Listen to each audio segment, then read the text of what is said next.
भगवान जो बन के आए पुत्र रूप में, वो हुए ऋषभ देव जी। ये ऋषभ देव जी कौन है? ऋषभ देव जी का नाम सुन करके किसी को किसी की याद आ रही है? लगता है यहां कोई जैन भी नहीं है, और आप लोग तो शायद बता ही नहीं पा रहे हैं। ऋषभ देव जी जैनों के प्रथम तीर्थंकर हुए हैं। जैन धर्म जो चला है वो ऋषभ देव जी से ही चला है, प्रथम तीर्थंकर हुए हैं। और इन ऋषभ देव जी के 100 पुत्र हुए, जिनमें सबसे बड़े थे भरत जी, भरत नाम था उनका। और उन भरत के नाम पर ही हमारे इस देश का नाम भारत पड़ा है। पहले शास्त्रों में हमारा जो देश का नाम था वो अजनाब खंड था, अजनाब खंड से इसका नाम पड़ा भारत। वो पड़ा है इन भरत जी के नाम पर।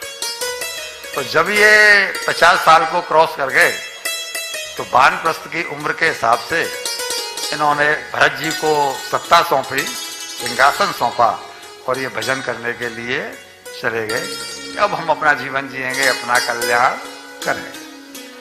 तो ये चले गए वहां से, और नेपाल में गंडकी नदी के किनारे जो पुलाश्रम है, वहां जाकर के सुख से भजन करना। क्योंकि इन्होंने बहुत यज्ञ किए थे, ऋषभ देव जी के पुत्र हैं, लिहाजा इनके भजन की स्थिति ये थी कि जब ये माला लेके बैठते थे तो आंखों से झरझर झरझर झरझर झरझर प्रेमाश्रु बहते रहते थे। ये अपने देह की सुध-बुध भूल जाते थे। इतनी उच्च कोटि की जब इनकी पोजीशन हो गई। भगवान के यहाँ भक्त होने का महत्व है, धनपति होने का नहीं, महाराज होने का नहीं। ये जानते थे कि मैं महाराज ही बना रहूंगा तो मुझे कोई रिटायर तो करने वाला है नहीं। हमारा प्रश्न आपसे क्या है? ये 50 साल की उम्र के बाद में भजन करने के लिए चले, अपने पुत्रों को राजगद्दी सौंप करके। क्यों? जानते थे कि ईश्वर की दृष्टि में महाराज बनने का कोई भी महत्व नहीं है। उनकी दृष्टि में केवल भजन का महत्व है। तो जिस चीज की दृष्टि, जिस चीज का महत्व हम वो क्यों नहीं कमावें, इसके लिए ये पुलाश्रम में गए। राजपाट छोड़ा।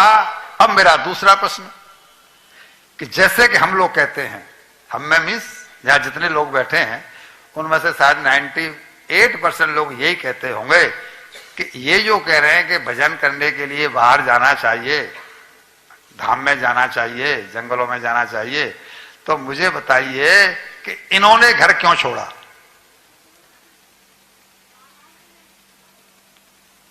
ऋषभ देव जी ने घर क्यों छोड़ा? साधु संत बद्रीनाथ में इस समय तपस्या कर रहे नहीं कर रहे हैं? गुफाओं में बैठ करके, कंदराओं में बैठ करके। उत्तराखंड पूरा भरा पड़ा है, कहीं भरा पड़ा है कंदराओं के गुफाओं से, और जहां साधु संत तपस्या कर रहे हैं। या तो ऐसे ऐसे करिए या फिर ऐसे ऐसे करिए। अगर ऐसे ऐसे कर रहे हैं तो फिर या तो उन्हें कहो कि वो लल्लू हैं, या तो उन्हें कहो वो लल्लू है जो घर बार के मजे छोड़ करके, मौज छोड़ करके, फुलके छोड़ करके, और वहां जाके कंदराओं में टिक्कर खा रहे हैं। वो भी मिलते हैं कि भगवान जाने नहीं मिलते हैं।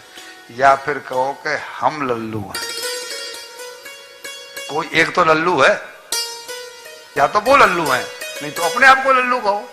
मैं नहीं कह रहा हूं, ऐसा शास्त्रों ने कहा। यही तो विचारणीय प्रश्न है। इन प्रश्नों पर नहीं गौर किया तो कथा 7 दिन हो गई, 7 दिन बाद हम चले जाएंगे। हमारे जाने के बाद में आप भूल जाएंगे कथा से पाया क्या, कथा का सार मिला क्या, ये कुछ होगा नहीं। हम ये जानना, हम आपको इस बात का ध्यान उठाना चाहते हैं कि इन्होंने गलती किया, हम गलती कर रहे हैं। किसी एक की तो गलती हो रही है। या तो कोई इस समय रात है, या कोई इस समय दिन है, दोनों तो एक साथ नहीं हो सकते। एक ही चीज होगी, कोई तो एक गलत होगा।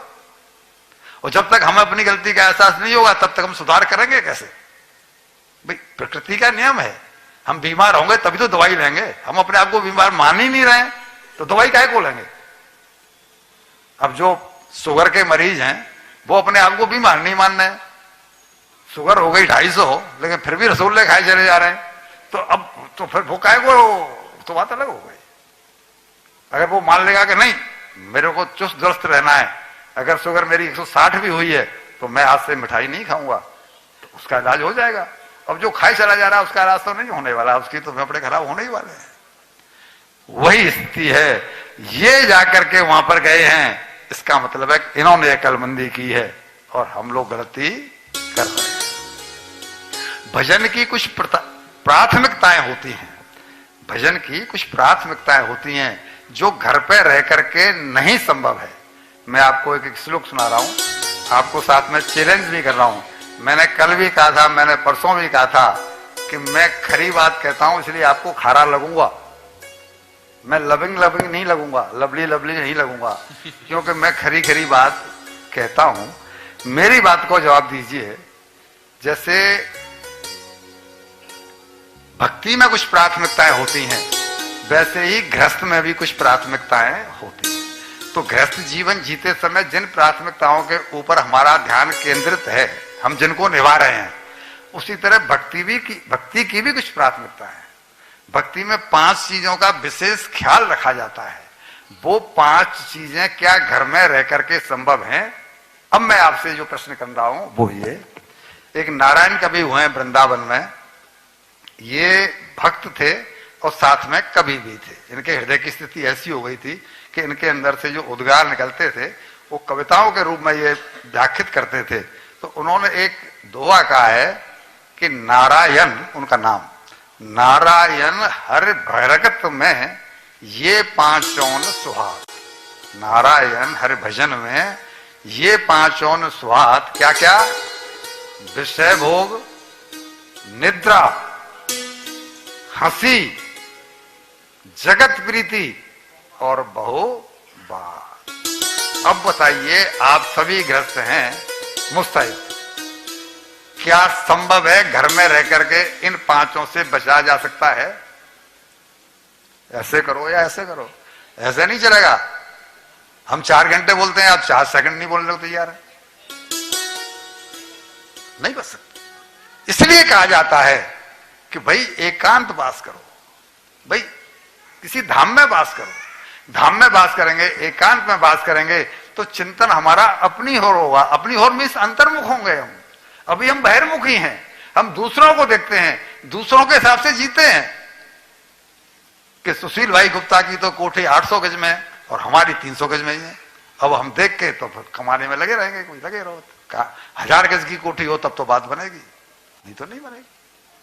हम दूसरों को देख रहे हैं, अपने को नहीं देख रहे हैं।